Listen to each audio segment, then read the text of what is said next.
Let me tell you guys a story time of this hairdresser that stole my cousin's man using muti. First of all, my cousin told me the story and I'm going to narrate it like I was there, so do not get confused. My cousin loved to braid her hair at this hairdresser. She really loved her or whatever. You know, they used to talk about anything and everything, like my cousin trusted her or whatever. And she would bring her man around sometimes and they would all have a conversation. And she would talk about her boyfriends and they would advise her. Everybody would laugh, kiki, haha. Everything was cool. Like, my cousin's boyfriend would come when she's like halfway there, or like there's like a quarter left, and then he'd come, he'd sit and wait for her, and then they would leave together or whatever. One day, my cousin's boyfriend is like, he received a text from this particular hairdresser, and the hairdresser basically asked her where my cousin was, and he was like, oh, I don't know where she is. And then he proceeded to confess her feelings for him. She was like, hey, I really like you, blah, blah, blah. And my cousin's man was not having it. And he was like, listen, I bring my girl to your salon all the time, which means I have a girlfriend, which means I have a partner. What do you mean? Like, and then she didn't respond. And then like 5 or 10 minutes later, she texts my cousin's boyfriend. Is like, hey, I am so sorry. Like, my phone got hacked or whatever. And my cousin's boyfriend was like, it's crazy because she says that she was hacked, but the hacker knew too many specific details about him. You know, like, who hacks your phone and says things like this? And they know things that a hacker would not know. I don't know if that makes sense, but yeah. Because my cousin loved this hairdresser so much and she loved her work, she didn't trust any other hairdresser. She decided to look over it and was like, hey, listen, she was hacked. Okay, let's just take it at that. I think a week or two later, my cousin goes to go braid her hair. And, you know, they're talking as usual. Boy comes to pick her up. They leave. As soon as they go inside my cousin's car, my cousin was 27 by the way at that time. They enter the car, guys. And as soon as they enter the car, my cousin is like, something came over her and she just started to despise her boyfriend like nobody's business. Like, she hated everything that he did, the way he closed the door, the way he drove, the way he spoke. He complimented her and it felt like an insult. Like, she was just mad at this dude. And she's like, as time went by, like as the days went by, she just started to despise this boy. She didn't know why. And she basically broke up with the guy a week later and was like, listen, this is not working out or whatever. And she's like, the guy actually agreed with her and was like, yeah, like I feel the same way. When people obviously asked my cousin, why did you break up with so-and-so? Like, you guys had like a good relationship. And she was like, I don't know. Like they both didn't have a reason. Another week goes by and guess what? Hairdresser and my cousin's now ex-boyfriend are in a relationship. Dun, dun, dun. They are in a happy relationship, whatever. And one time my cousin was at the mall. She didn't care about this boy like whatsoever. She didn't even think to fight this girl. Like, she just saw everything as normal. And she also still was braiding her hair at this girl's salon. And she kept on justifying it to people like, girl, this girl stole your man. Practically stole your man. Like, aren't you mad? And she was like, no, like, if they love each other, let them date each other, whatever. One time she's at the mall, she meets the guy's friend. She's like, dog, like, what happened between so and so? And my cousin again gives the same whack-ass story, like, I don't know, like, we grew apart. And they're like, that was quick. And she's like, dog, like, you should actually look into these people's relationships or whatever. I mean, or whatever. And you speak to her, to so-and-so's mother, her ex-boyfriend, I guess. You speak to the mother, bruh. Go tell that mother that something is happening. Like, her son is not the same anymore. Number one, her son is irritating as hell. Like, we can't tolerate him for some reason. Every single thing that he does is just irritating. Also, he's forever talking to that girl. Like, if this girl says jump, he says how high. Like, he is not the man in the relationship. Like, that relationship is weird. My cousin was like, hey, listen, that's not my man, not my problem, not getting involved. I think a month or two goes by and my cousin is like, for some reason, she was unable to move on and date other guys, even though her mind and her heart were like, we don't want that person anymore. She could not date other guys, even if she tried. Like, for something was off, like something was wrong. She was just like, I could not find myself dating another person. Like, every time somebody else asked me out, I would get bored and I would block them, whatever. And I just felt like it wasn't right, whatever. One day, so-and-so's family, so-and-so's mom, I think, and I don't know who, came to my cousin's boys with her parents. And they're like, listen, they explained the situation to my cousin's mom, and they tell her that, hey, something is wrong with our son. Mans decided to quit his job to go focus on a relationship that literally started not so long ago. Mans is losing weight. Mans seems like he's sick to the core. Mans does not want to listen to anyone but that girl that he's dating. And obviously, we suspect that she gave him love potion. And also, and another thing, they took Mans to a traditional healer, and the traditional healer was like, listen, I cannot help you if you don't have the other apple. If you want to heal this apple, you have to have the other apple. The other apple being my cousin, because apparently the Lozis, the ancestor, had spoken and they had chosen her to be the wife of this man. They know that she is good for him, so they chose him and they loved her. So for him to get healed, she has to be there. And they did not believe that particular traditional healer, and they went to another traditional healer, and they went to a prophetess, and they all told them the same story. So they basically asked my cousin if she wants to go. My cousin was like, no, that's not my man anymore. Not my man, not my problem. And they eventually begged her, and basically she eventually agreed, whatever. And she was like, you know what, it's fine, I'll help him because he was once someone that meant something to me. They go to the traditional healer. The traditional healer does whatever he does on the both of them, and after that, things felt like the same. And the traditional healer told them, no man, give it a few days. Give it a few days, and everything will get back to normal. A couple of days later, Mans goes back to his job. Luckily they had not found a replacement for him, and they agreed for him to get his job back, and things started to be normal. And they genuinely thought that they had lost their love, their dear Makoti. And one day the Makoti, my cousin and her ex-boyfriend at the time, met at the shop, and they basically rekindled their relationship, and they started being together again, and they got back together, and everything was sharp. And, now that they were debunking everything that happened, my cousin is like, bro, this person braided my hair and I lost it. Obviously, now they knew who was behind the whole thing.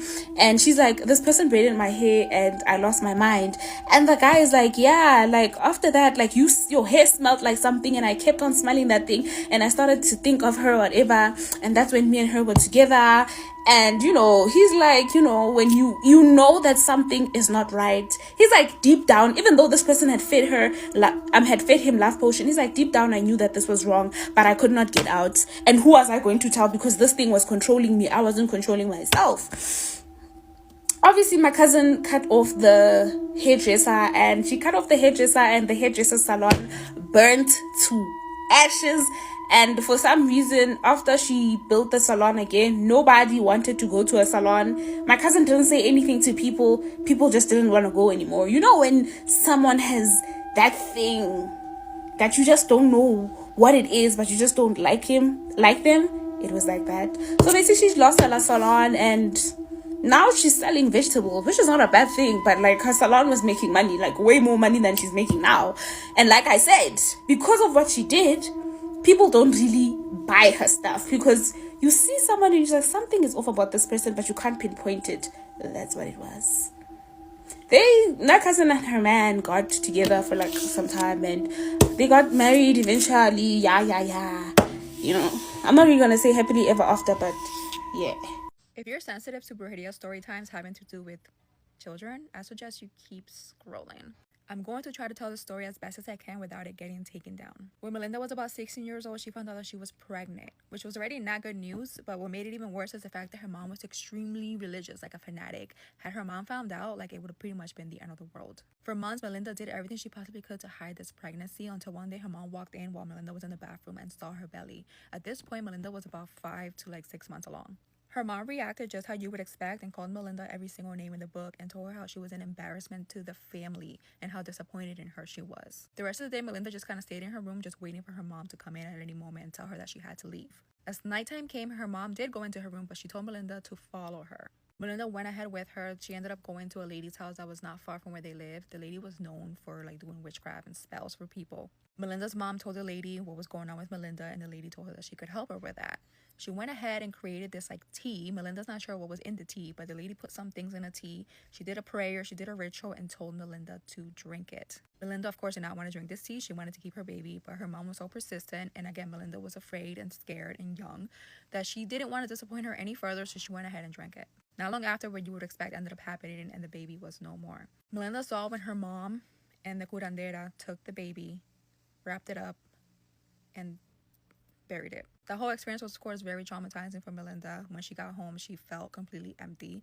This really brought her into like a deep depression. About a month later, Melinda's up late at night when she starts to hear what sounds like a baby crying, like a clear baby crying, almost like the baby is in agony.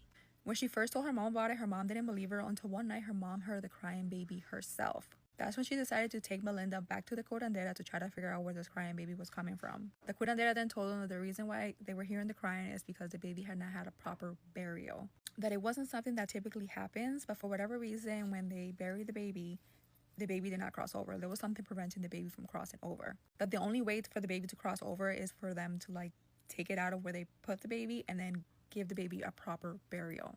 The only downside to that, if they went ahead and disturbed like the work, like what they did already with the baby, that it could potentially bring a curse upon them. Like somebody would pay for this. Melinda's mom, of course, wanted nothing to do with this and pretty much told Melinda to just deal with the crying baby, that she didn't want to mess with this. She didn't want to have any curses, that she wanted to just move on from this. The crying continued for weeks. One day, Melinda had enough and she went to the curandera herself and told her, listen, I will pay you this amount of money. I have this money set aside.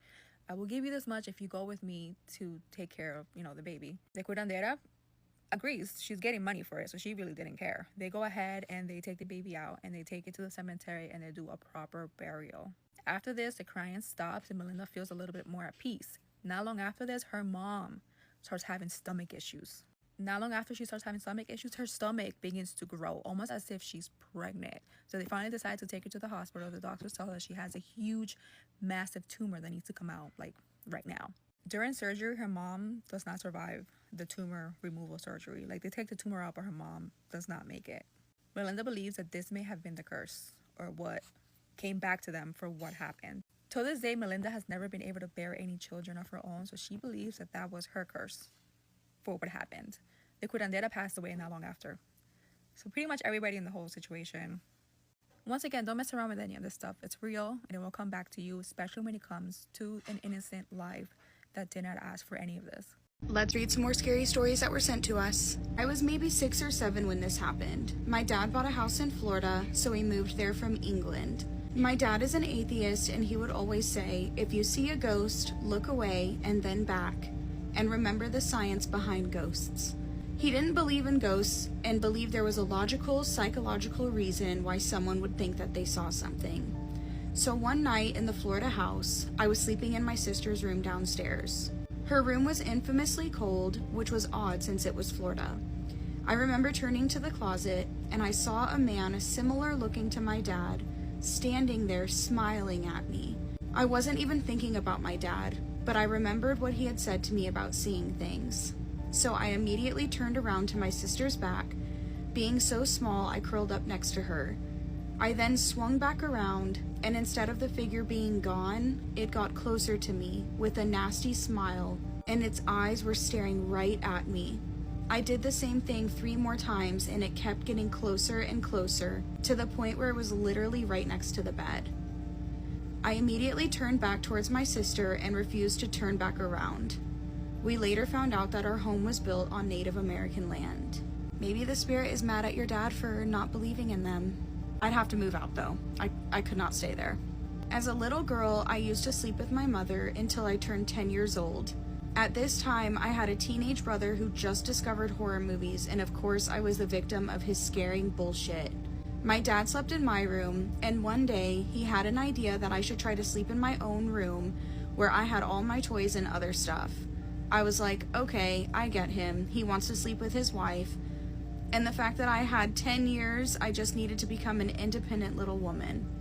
So I agreed to the idea. I went to bed, and my mom had changed the bedding for me just to make me feel better. I laid down and started to chase the dream, and of course, mine and my parents' bedroom doors were open, just in case I changed my mind in the middle of the night. It was easy peasy until one moment I decided to turn from the wall side of the bed to the door side, and that's when I noticed a very shiny yellow figure with short black hair, wearing a long white dress, and she's just walking through the little hallway that connected mine and my parents' rooms, and she was just peeking at me. I froze and remembered my mother would always tell me that nothing bad could ever happen in our house. However, I started thinking maybe my brother was just joking around with me. But then I remembered he was at his girlfriend's house, and that's exactly why my dad chose tonight for me to start sleeping by myself. I ran to my parents' room in a matter of seconds and started yelling at them to check the little hall, but there was no one there. I still don't know and can't explain what that was, but I remember it like it was yesterday. That's interesting. I've never heard of like a yellow spirit or ghost. I've heard of them being like black or white, like shadowy figures. But if you've seen a yellow or like a different colored spirit before, let us know in the comments, because I am curious, like what the heck was that? Hello and welcome back to a series of spooky stories, The Haunted Tea Spell. You already know what it is if you've seen any of my videos recently. Any commission that I make off of this necklace goes towards angel tree recipients that are in a nursing home. I have 4 people that I'm shopping for so far, and I would like to do as much as I possibly can. Simple as that. If you don't want the necklace, you don't like it, just please engage with this video, like, share, comment, put this in your cart, or at least click the orange link. That pushes the video out into the algorithm even more. Now onto the story. Hello, I have a spooky story for you. I hope so, because you're in the spooky story inbox. Now when I was a child, I realized I could see and hear people that were no longer with us.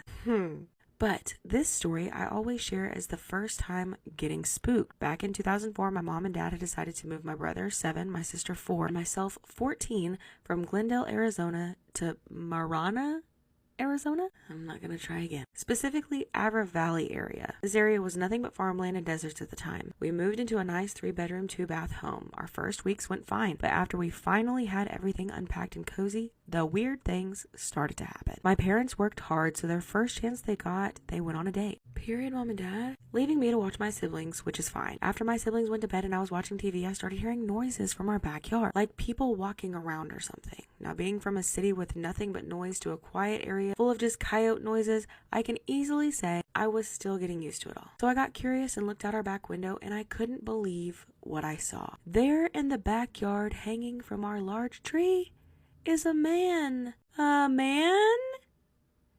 In a tree? Just swaying back and forth. I locked all the windows and doors and went to bed. Went to bed? You saw a man in a tree swaying back and forth, and you went to bed? You didn't call the authorities? What if that was real? Girl. Or man, what? The following nights were the worst. Worse than that? I was asleep in my room directly across from my little brother and sister's room. My parents' room was across the house by the living room. Around 1:30 a.m. I was woke up to crying from the living room. Not like horrible wailing, but quiet sob. Me being the big sister, I figured my baby sister is scared and looking for my parents' room and just crying. I get up and go to the living room to help soothe her. When I reach the living room, nothing. No baby sister, no crying, just pure silence. I shrugged it off, figuring I was just dreaming, and went back to bed. As I dozed off, I hear it again, the crying, but closer to our hallway. Again I get up, and again, nothing. Back to bed I go. The third time it was about 3 a.m. The crying is in the hallway in front of both mine and my siblings' door. This time I was sure I wasn't dreaming. My baby sister is clearly crying. Walk out of the door, and there was nothing. No one was there, but now the crying I can hear from their room. Scared out of my mind, heart racing, I stand there just listening. At this point, I know a lot of kids would say, yeah, no, I'm not doing this, and go hide under the blankets. But not me. If my sister is crying, I'm gonna help her like I have many times before. I open their door slowly, and the crying stopped. Both of my siblings are sound asleep, looking so peaceful. I close the door, check the entire house, and head to bed. This is stressing me out. 3:30, the crying is in my room. This is where I hide under my blankets and choose to ignore it the rest of the night. I wake up the next morning and told my parents, and my dad, being my dad, says that it was me just dreaming. But my mom asked my baby sister if she was crying. She said, and I quote, no, it was the bad man hurting the baby, making the baby cry. What the fuck do you mean? What bad man? What baby? Was it the man that was hanging from the room? Who is it? All day we kept asking her to see if her story would change. Not once did her story change. We asked where the bad man hurt the baby, and she takes us to her closet. Later that day, I close off their closet and block it with a dresser. I lived there till I was 18 and graduated high school with plenty of weird things happening. I will happily share those stories later. Well, I mean, did the dresser fix the problem? Did you not hear crying anymore? Why did you end it that way? What do you mean? I hate it when it just ends abruptly like that. I have so many questions. Did we do research on the house? Did you do research on that? I need to know, because I feel like there are so many things, so many questions that could be answered if people would just do research on a house. I can't get past the fact that you just went to bed after you saw a man, allegedly, hanging from a tree in your backyard. You just knew that it wasn't real. I'm confused. Anywho, rate on a scale of 1 to 10, 1 being the least scary, creepy, spooky, 10 being the most. If you have a story of your own that you want to submit, you can do so on the link tree in my profile. I'll see y'all the next episode. Stay spooky, friends. Let's read some more scary stories that were sent to us. June 2018, my son was 27 months old. We lived in a trailer next to a cemetery, and I always heard weird stuff, but nothing that was too terrifying. My husband worked the night shift, so I laid down my 3 kids, and my baby slept in the same room as me. As I drifted off to sleep, I swear I saw his soul leave his body. It was like watching it rise up. We had this huge closet, and it was like his soul went into the closet. I got up and followed it, I don't know why, and suddenly the closet door closed and it was dark. And I heard a pow pow, and my chest got hot.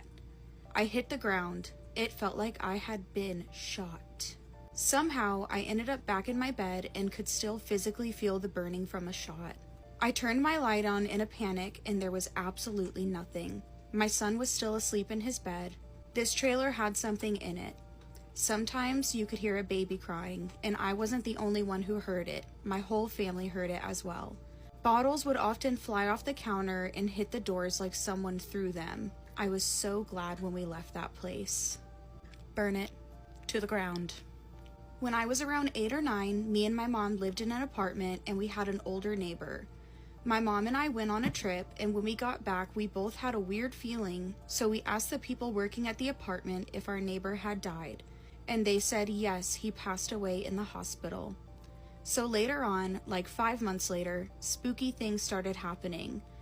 My Alexa would start playing music on its own, my Xbox would turn on by itself, and paper towels would randomly be all over the place.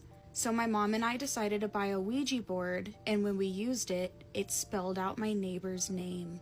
Shortly after that, we moved out. That's so sad that their neighbor passed away, and I do wonder if it was actually the neighbor talking through the Ouija board, because you never really know who you're talking to on those things. Thank you all so much for sending me your stories, and thank you to everybody who's been sending me your stories. I am so excited and so appreciative and grateful that I'm growing on all of my platforms right now. This is exactly what I want to do. And I love reading y'all's scary stories. I love doing my podcast. I love hearing y'all's feedback on my podcast and my videos. I am busy. Y'all are keeping me busy. I'm getting DMs on TikTok, Instagram. I'm getting emails, and I appreciate it so much. Okay, thank you. And episode 5 of my podcast will be out tonight at midnight, and it is a good one, if I do say so myself. So make sure to check that out. I come in peace. I bring you stories. It's story time. Boom, boom, it's story time. Boom, boom, paranormal Chicago activity. With Cat G. Hey, y'all, hey. Stop tussling in the comments about the theme song. I switch every now and then. First you get the commercial, and then you get me. Everybody get they fix itched. Itch fixed. Today, story time. I had to get clearance for. Y'all been asking me about them. I've been wanting to tell you about them. I didn't know if I could tell you about them. A couple of other people in the coven didn't know if I could tell you about them, but we finally got clearance. Reptilians! They not all bad. If you want to know what a reptilian is, go look it up. I cannot. You got to do your work. Go look it up yourself. Anywho, all the reptilians not bad, but the vast majority of them, I didn't get confirmation that they was real until I was 25, between 25 and 28. But ever since I was little, I always knew that they was real. One thing for sure and 2 things for certain, the truth always has to be out in the open. People be thinking that stuff is TVs and just movie scripts, and it's real. And then if you had the teacher that I had when I was in 5th grade, then you would be like, hell yeah, they real. Cause ain't no way this woman was human. Ain't no way. I went to Charles S. Deneen in 5th grade. That's on the south side of Chicago. My 5th grade teacher name was Miss Map. I know somebody somewhere sitting back like, damn, I remember her, but cat, you bogus. You shouldn't call her a reptilian just because she white. That's not why. I ain't prejudiced. Damn. I think she was a reptilian because of the shit that she was doing. First and foremost, it looked like somebody made her go dumpster diving for the 70s.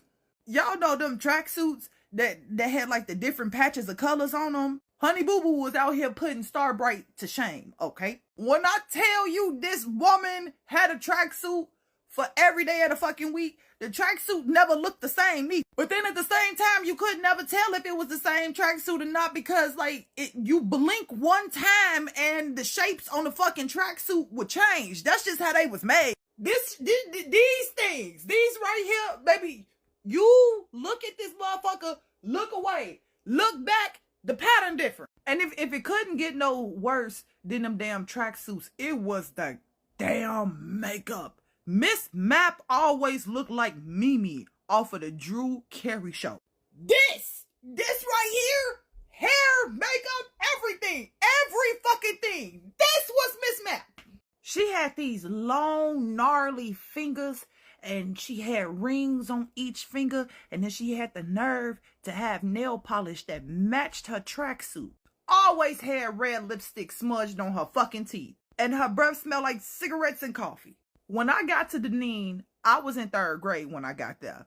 We had heard all kind of crazy ass stories about Miss Mapp. This was the one class you did not want to fucking go to. And then what made it even worse was that she was the 5th grade teacher. 5th grade is that pinnacle year. Like if you fail 5th grade, you're fucked. Even the parents hated Miss Mapp. I cannot express to y'all the level of devastating hurt I felt when I looked at that class assignment at the end of my 4th grade year and it said Miss Mapp.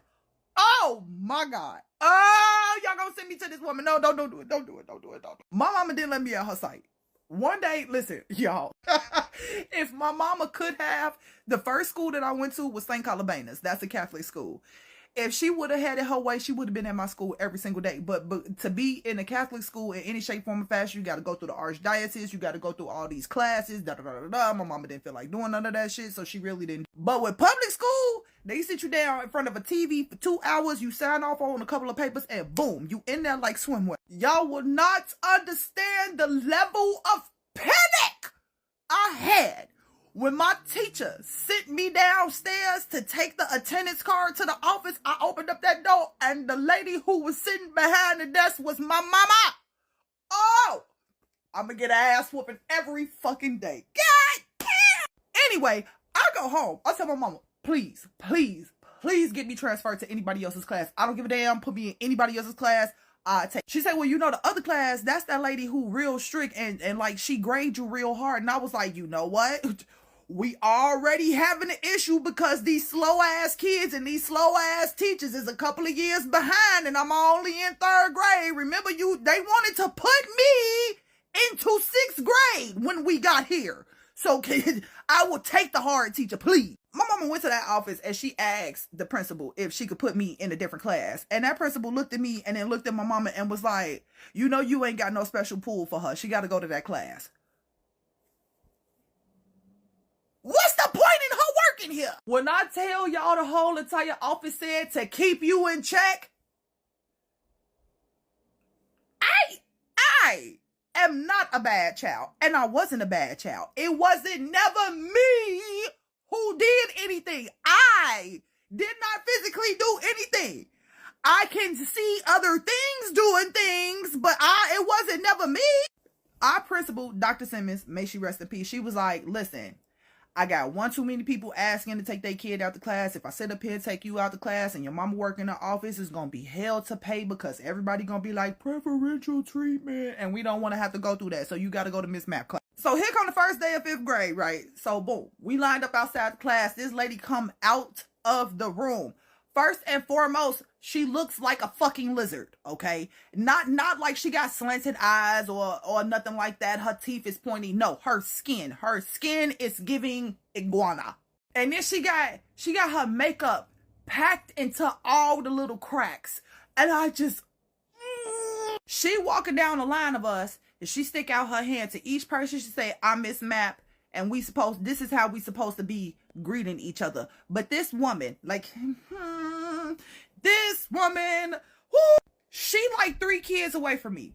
And I look over at her, the way that she looked, it was giving sinister sideshow ball. She come and she step in front of me and she's like, hello, my name is Miss Mapp and you are bitch Bart Simpson, cause ain't no way, man. I look over, my mama looking at me, I'm looking at her, and I look back at the lady, y'all look at her hand, I look at my mama look at me, and she like, in the back of my head, the red flags is waving. I know I ain't got no business touching this lady, but unfortunately, I got to touch this lady because my mama standing there, she go whoop my ass. As soon as I touch her hand, her whole face goes straight.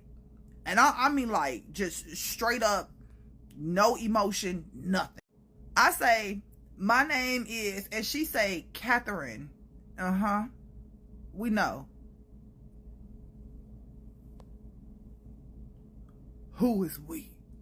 She take my hand and she get the gripping it hard. And she say, we're going to keep a good eye on you this year, aren't we? Okay, lady, now you done fucked up because I don't give a fuck what you is. What you don't do is challenge a motherfucking Gemini. You think you gonna give me hell? I'ma rain chaos on your ass. So I get to squeeze her hand back.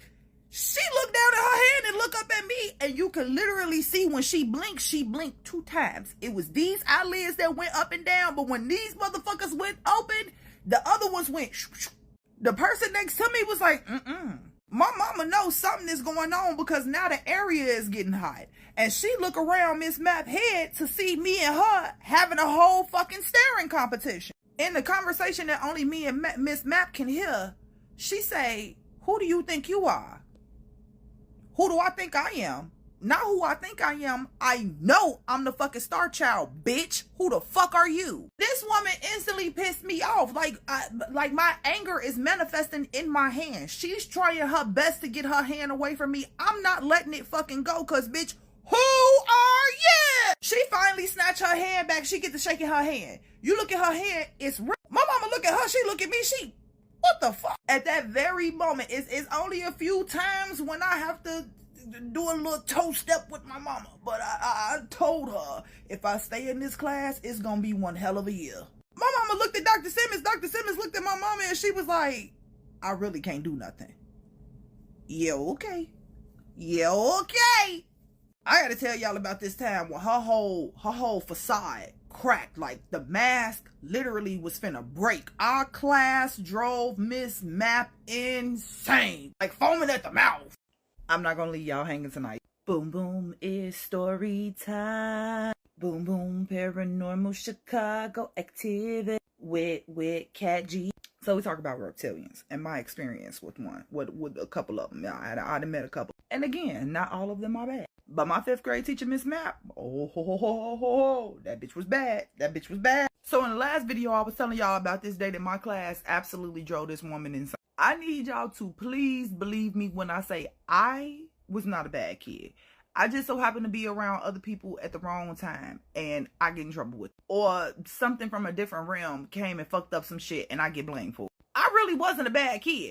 Like, one time we was all at my auntie house and we was all talking about the stuff that we used to get into. And then everybody was like, wait a minute. Cat really didn't do nothing. No, I didn't. It was you heathens that drove me with y'all. And the reason why I had to be with y'all was because I was always the baby. Literally, I was always the baby. Everybody that I know is like 3 to 10 years older than me. It's the same way with my family too. Everybody older than me. I can tell people not to do stuff, but you think they finna listen to me? Absolutely not. So, okay, back to the story. So this particular day, I wake up and instantly, as soon as I put my feet on the ground, I know that it's going to be a bad day. I could feel it in every part of my chakras. I'm instantly trying to figure out a way. How am I going to get out of school today? How am I going to do it? Back in the day, you can only miss school 3 times for being sick. And then after that, you start getting truancies and in-school suspensions and stuff like that. But anyway, I'm down to my last sick day. And I'm like, do I use it now? Do I use it when the snow get here? I don't really know. So I go to my mama and she like, why you looking at me like that? She instantly noticed something going on. I couldn't do nothing but tell her the truth. I'm like, Mom, I don't want to go to school. She look at me, she say, what's wrong? You don't feel good? Nope, that's not it. I just don't want to go to school. I don't have a good feeling about it today. I just don't want to do it today. She was like, yeah, no, that's not good enough. You going to school. I tried. I need y'all to picture this. You know the movies or the TV shows where they get to the playground and something bad is about to happen? Like the lighting looks dark, but it's not like gloomy, like sad, but it's just, what is the word? Ominous. That's what we want. We can see the kids on the playground playing, but you can't really hear them playing. Never good. Muted sounds, never good. I look at my mama. I said, Mama, please, Mom, please let me go back home. She say, no, I'm not trying to hear this shit. I got to get your daddy to work. Goodbye. We go to breakfast. When we get to breakfast, the lunch lady, she got an attitude. I don't know about nobody else lunch lady, but when the lunch lady served breakfast and she got an attitude, the rest of the day is fucked. At this point, I don't even want to eat the fucking food because whatever she just put into this food, the emotion she just put into this food is not going to be put in me. I'm not going to do it. I'm going to grab this donut. I'm going to grab this milk and I'm going to go back outside. I walk out the door and Miss Mapp is standing there. But y'all, she's standing there and she look like this. Like this. Who you think finna deal with a teacher and they looking at them like this? Nah, I said the cat. Hell to the no. I turned around. I walked right back on up into the school. School bell finally ring. We go up to the class. Now, I'm standing there. I'm holding the door for everybody coming in the room. Here's the problem. Every kid that came past me, every last one of their auras is brown. Some is more browner than others. I'm talking about we getting into shit mud brown, okay? I know it's finna be a chaotic ass day because what in the hell? We get the day started. Everything going smooth until we get to attendance. When we get to attendance, everybody just, this is the moment where everybody is just triggered. It took one person. Instead of him saying here when she called his name, he was like, present. After that, 20 more kids after him went the fuck off. Each and every last one of them saying something different, but I mean, you can't be mad because they acknowledging that they here. It don't matter if it's sung or in the English language or not. I mean, we acknowledged it. She look at us and she say, not today, okay? And she walk. As soon as the classroom door shut, every kid got to talking. I'm talking about they loud as hell. Me and my closest 4 friends, we just sitting there looking around. Everybody else acting a goddamn fool. Miss Mapp got her own little routine for when she take the attendance down to the office. She go to that office, she drop off the attendance, she go outside, she smoke her cigarette, she come across the parking lot and the playground, come back through the other side of the door, spray herself down, chug down some coffee, and come back to the classroom. So we know we got a good 15 minutes. Well, they knew they had a good 15 minutes. Because again, me and my 4 friends, we ain't got shit to do with it. Now the teacher from next door come to our classroom. Here come the trouble. She come over there. Where Miss Mapp? Why y'all so loud? Hey, this not gonna happen. Sit down. Do your work. Blah, blah, blah. Everybody up in the uproar. The teacher go down to the office, tell them Miss Mapp class going crazy. Somebody come up there and get the security guard, Mr. Hunt, come upstairs. This man, bless his heart and all his parts. He can be scary when he want to, but usually he's as gentle as a goddamn teddy bear. He came in that room, flung that door open so hard that it slammed on the wall, yelled at all of us, scared us straight for like 2 seconds. When I tell you we heard his shoes clacking down the hallway, when we ain't hear him no more, the motherfucking kids turned back up to 5 trips. Miss Mapp come in the classroom, they try to settle down, they can't settle down. You could tell everybody's spirit is restless. Now usually if we get done with our work, we could sit there and we could have free time or whatever till everybody else finish with their work. I don't know what the hell was going on with today. Everybody was on speed racer mode because we was all done with our work in like 20 minutes. Miss Mapp didn't give us nothing else to do because at this point in time, this is where she usually take her time. She do her teacher thing. Okay, cool. Not cool. These kids own 5 million. She trying her best to calm everybody down. It ain't work. She just sent people to the dean office, sent people to the principal office, sent people down to the security office. It is not work. She thought that she was finna pull out the big gun. She went and go get a 6th grade teacher, Miss Burdell. Don't nobody mess with Miss Burdell, okay? Let me tell y'all something about Miss Burdell. I don't give a damn what nobody say. She was a leprechaun. I'm not trying to hear shit. Whoever went to Charles S. Deneen on the south side of Chicago just heard Miss Burdell and me saying that she a leprechaun, and they like, yes, because baby Miss Burdell looked and smelled like shmoney. Gold all in her run. She wore 6-inch heels to school every motherfucking day. Do you hear me? Talk about designer. Miss Burdell. Ain't wasn't no way in hell she was affording all of that on the teacher's salary. Miss Burdell was that girl. She come over to the class. She look at us. Everybody stop. We don't fuck around with Miss Burdell, okay? We don't fuck around with her. All 4'7" of her looked like she was 7'5". We don't want no smoke. We don't want no smoke. But here's the thing. This particular day, Miss Burdell class went on a school trip. When we seen them kids get on that bus, I knew it was finna be. And it was. But my class told the fuck. Miss Map trying to teach a lesson. Motherfuckers is asking remedial and rhetorical questions just to get under her skin. She hates rhetorical questions, baby. They throwing them at her. She was trying her best to hang on, but oh, baby. When she left up out that class and came back and seen that her teacher book was gone, the mask broke. Them lines, like, I'ma give her a little bit of grace because she was old. But when she lost her cool, baby, them lines sunk into her face. You can see full scales on her. The more she talk, the wider her mouth get. And then she foaming at the mouth. So it's like every time she talk, it's just white strings just forming everywhere. The whites of her eyes get to turn red. This woman lost her shit. I ain't never in my life heard a banshee scream, but if you ask me what it sound like her. That woman was so mad she did not come back to the class for the rest of the day. One of my friends said, did you see how she was licking her lips? Go look up Bertie Crouch Jr. from Harry Potter when he changed back from being Mad-Eye Moody, the way that he was sitting there like, ugh. And in her hands, her fingers was already gnarly because, again, she's old, but you could literally see them growing in length and they were turning claw-like. Every time she blinked, you see the up and down and then the side to side. I looked at my friend and he was like, was that a fucking lizard?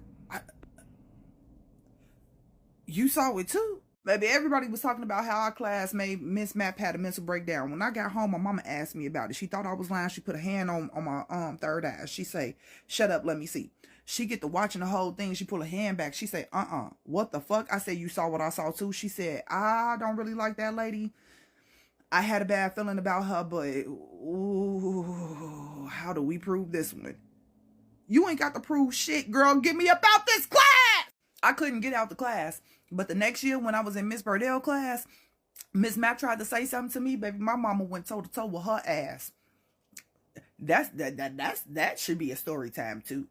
In 1962, Chalino Sanchez was born into a poor family in the Mexican state of Sinaloa. When he was just 15 years old, one of his sisters was assaulted by a very rich and powerful man in their town, and so he never got punished for it. 2 years later, when Chalino was 17, he saw this man at a party, and he walked up to him and shot him in the head, killing him instantly. After the murder, Chalino fled to Tijuana before ultimately crossing the US border into Los Angeles, where he stayed with his aunt. He worked odd jobs like picking vegetables and selling cars before he ultimately went into business with his brother, who was back in Mexico, and he worked with him to smuggle Mexicans into the US. But that operation stopped in 1984 when his brother was murdered in Tijuana. To commemorate his brother, Chalino, who always loved music, wrote a song about him, and he formatted the song in the typical Mexican ballad style called corrido, but his lyrics were graphic and gritty, something nobody else did when they wrote a corrido. Chalino spoke honestly and openly not only about how his brother was killed, but also the struggles of living around drug trafficking and violence in Mexico. Shortly after writing the song, Chalino wound up in jail in Tijuana, Mexico,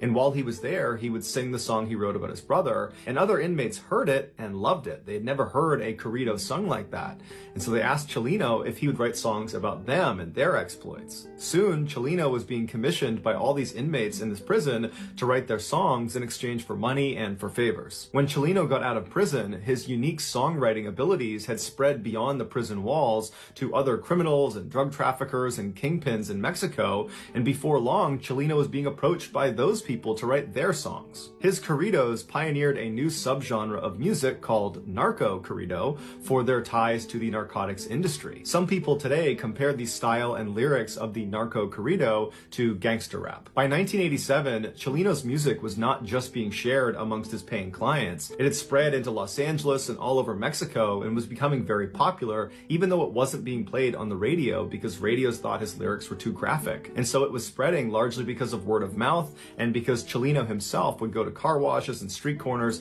and he would sell his cassettes to anybody who would take them. By 1991, Chalino was so famous that he actually went on tour, and everywhere he went, the venue would be completely sold out. But given what his narco corridos were about, largely about drug trafficking and the people that are involved in that ecosystem, the people that would actually come to his performances were often rough and dangerous people, or were at least tied to rough and dangerous people. In 1992, when Chalino was performing in California, while he was on stage, this 33-year-old guy rushed onto stage with him and drew a gun on him, and Chalino, who was always carrying a weapon himself, drew his pistol and fired at this guy first. And then what ensued was this crazy gunfight on stage, practically point blank, between Chalino and this guy, and they both managed to shoot each other. Chalino got shot in the lung, and this guy got shot in the mouth. They would both survive, but 8 audience members also got shot, and one of them actually died. This made international headlines and, by all accounts, should have devastated Chalino's career. But in fact, it had the opposite effect. It made him 10 times more famous because Chalino, he was representing narco corrido music. And so in being the face of that, he kind of represented drug trafficking and criminals and outlaws all over Mexico and in the United States. And so he was kind of representing a very tough group of people. And so for him to have stood his ground on stage and shot first at this guy coming to attack him, it made him look brave. It made him look like a warrior. It validated him as the right person to be the face of narco corridos. But Chalino also understood that this probably was not the last time that someone was going to try to hurt him. That in virtue of being the face of narco culture, there's bound to be people that are very violent that don't like him, and they might come after him too. And so he actually told his inner circle that he thought his days were numbered, that at some point someone was going to kill him. 4 months after the shootout, Chalino was back home in Sinaloa, Mexico, performing at a concert that his friends had told him he shouldn't do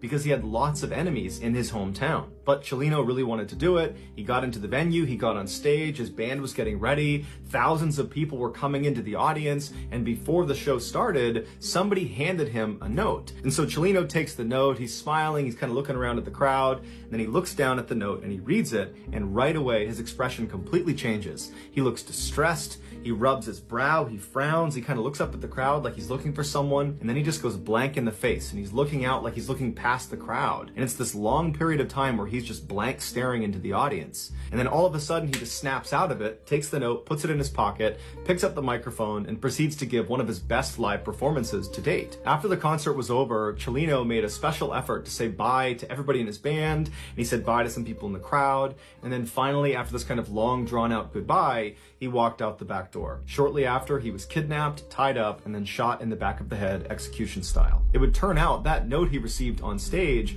was from his killers, who we don't know exactly who they are still to this day, but the note said, after this performance, we're going to kill you. And so that was the reason Chalino was so distressed, because whoever it was, he obviously understood it was a credible threat. But instead of panicking, he just decided he would give an amazing performance and then face his destiny. And so when he went outside, he knew he was going to get murdered, and he did.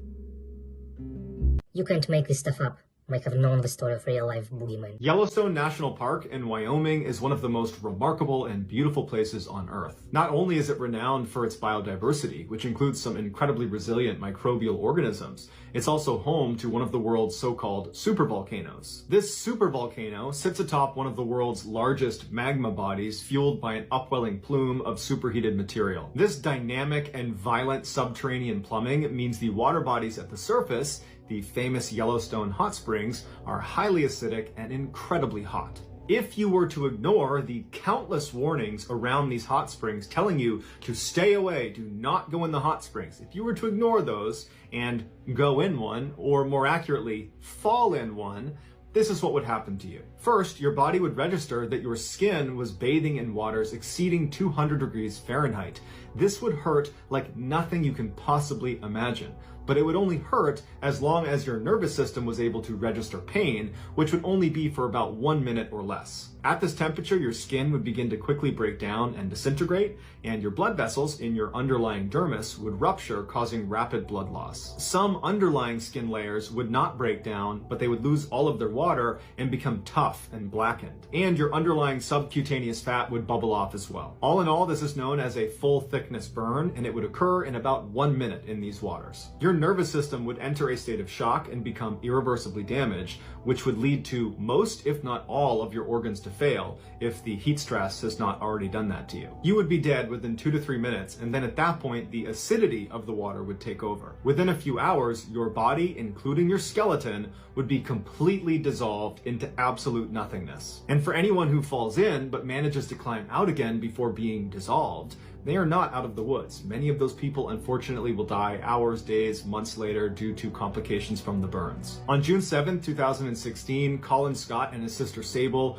went to Yellowstone to see the famous hot springs. The siblings were exploring the Norris Geyser Basin, which is the park's oldest and hottest thermal area, when they decided to leave the safety of the boardwalk and walk past all the signs telling them, do not leave the boardwalk, this is dangerous, turn around. They decided to walk past all of those and venture out off the course. They walked approximately 200 meters away from the path to the edge of a hot spring that was not really part of the main tour, and they were just standing there when Colin apparently tripped and fell into the hot spring. And his sister was just not able to do anything. She knew she couldn't go in after him, and he very quickly sunk below the surface and didn't come up again. She ran back to try to get help, but by the time they got back to the edge of the hot spring, he was gone. And in fact, the only thing they would find of Colin Scott was his flip-flops. Since 1890, Colin Scott, along with 21 other people, have died by falling into these hot springs.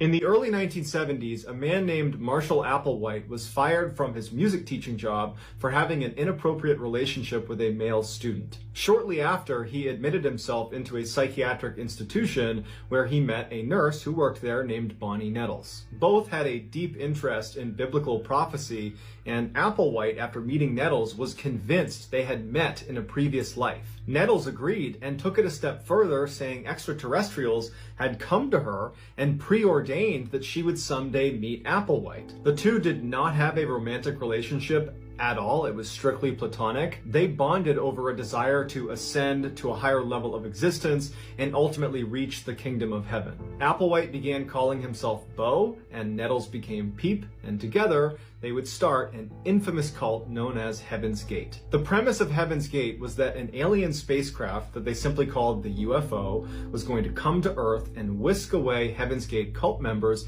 elevating them to a new world and a better life that they referred to as Tela, or the evolutionary level above human. There was a catch though. Anybody on Earth who did not get on the UFO whenever it got here would be recycled, i.e. destroyed, along with everybody else on Earth, and then at some point a new human population would grow and another UFO would come, and whoever got on that would be saved over and over and over again. That was just how it worked. And Bo and Peep were telling everyone they talked to about Heaven's Gate that we're already in end times. Apparently there were signs that this UFO is going to be here any day. And so now is the time to join the cult. And so by 1975, Bo and Peep had recruited 20 people to be a part of their cult, which meant they gave up their families, they gave up their possessions, they basically gave up everything in their life and moved to Colorado to live in total poverty as they waited for this UFO to arrive. For 10 years, cult members waited and waited for this UFO that never showed up. And Bo and Peep are aggressively reminding people that this is the path, you just gotta stay the path. And then Peep unexpectedly died of cancer in 1985, which really screwed things up for the cult. In their doctrine, it was destiny that Bo and Peep would get on that UFO and make their way to Tela, the evolutionary level above human. That was their destiny. And now Peep has died on planet Earth. She did not get on the UFO. She did not ascend to Tela. She will not get to Heaven's Gate. Bo was devastated and horribly depressed, and it wasn't really clear what was going to happen to Heaven's Gate. But he composed himself and he began to tweak his messaging a little bit. Bo began telling his followers that Peep had in fact ascended to Tela. Yes, she did not get on the UFO. However, the aliens must have given her a signal that if she leaves behind this human body, this mere vessel, you'll still ascend to Tela. Basically, he was preaching to them, if you just end your own life at the right moment, you can go to Tela too. But Bo didn't really know what the right moment was. He didn't know what the trigger was going to be. Until 1995, when astronomers discovered the Hale-Bopp comet was going to be passing by Earth 2 years later in 1997. And Bo saw this as the trigger.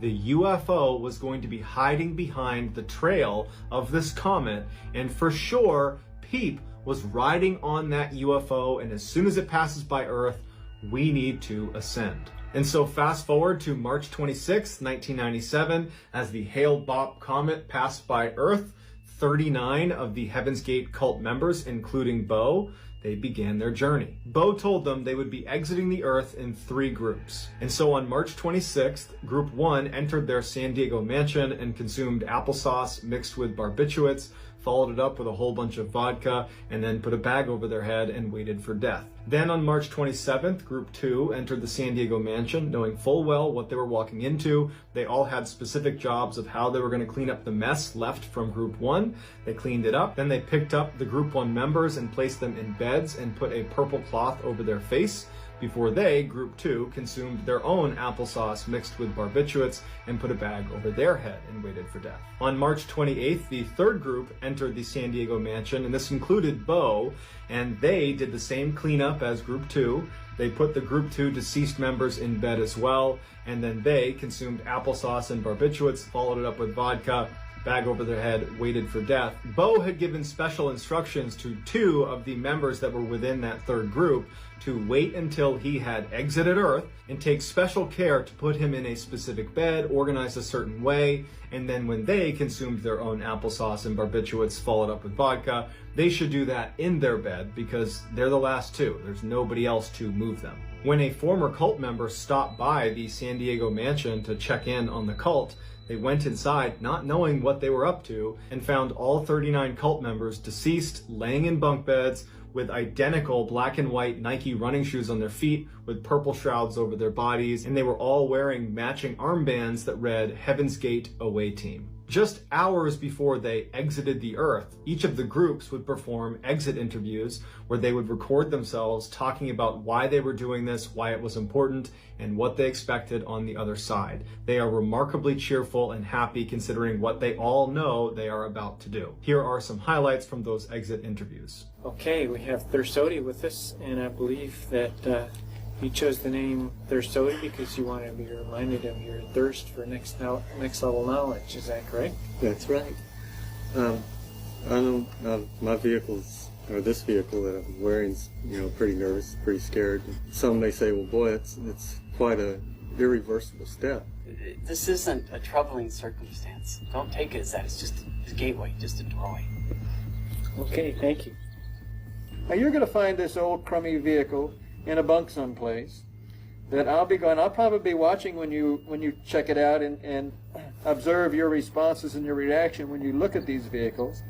And they're all nothing but containers that we've used and borrowed for the short amount of time. People in the world who have thought that I had completely lost my marbles. They're not right.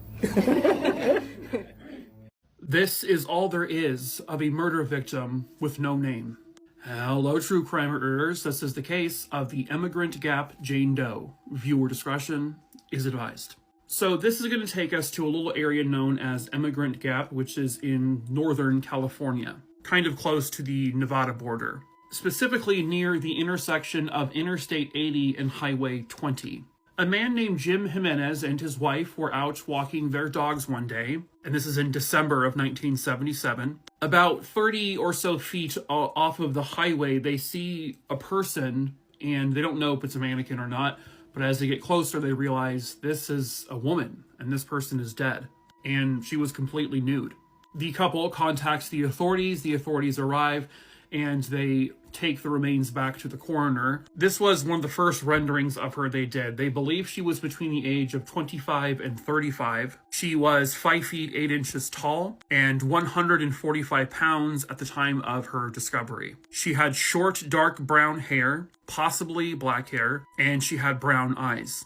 This is another rendering they did, a little bit more detailed, obviously. Her upper front 4 teeth were actually partials, a partial denture. She had both of her ears pierced, and she had orange nail polish on her toes. Police would search the area where she was found, and they found nothing else. The coroner determined that she had blunt force trauma to her head, but ultimately her cause of death was manual strangulation. Someone strangled her with their bare hands. She had been dead 2 to 6 days prior to the day of her discovery, which was specifically on December 17th, 1977 at about 4 p.m. When the body was discovered and the public was made aware of the body, there would be witnesses who would come forward to state that they think they saw someone literally disposing of her body. And when they went to police to tell them this, it turns out that these people saw the body dump literally just a couple of hours before the couple found her. It was 2 white men in a Toyota Celica.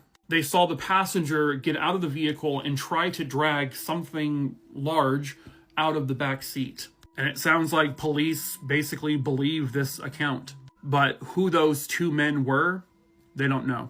They've never been identified. Police did collect her fingerprints at the time of the discovery, and they have continued to put those fingerprints in the system, but they've never gotten a match. I'm not 100% sure if they've done DNA testing. I have to imagine at some point they have, or hopefully plan to, but I don't know for sure. I don't see any mention of the DNA yet.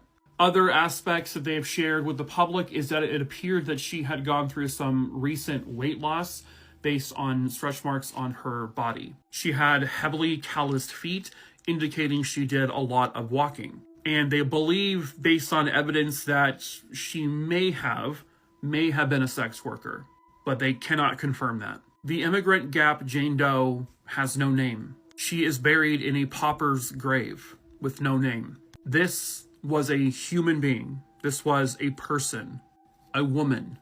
And at the very least, she deserves her name back. And at best, she deserves that name and also justice, because she was murdered.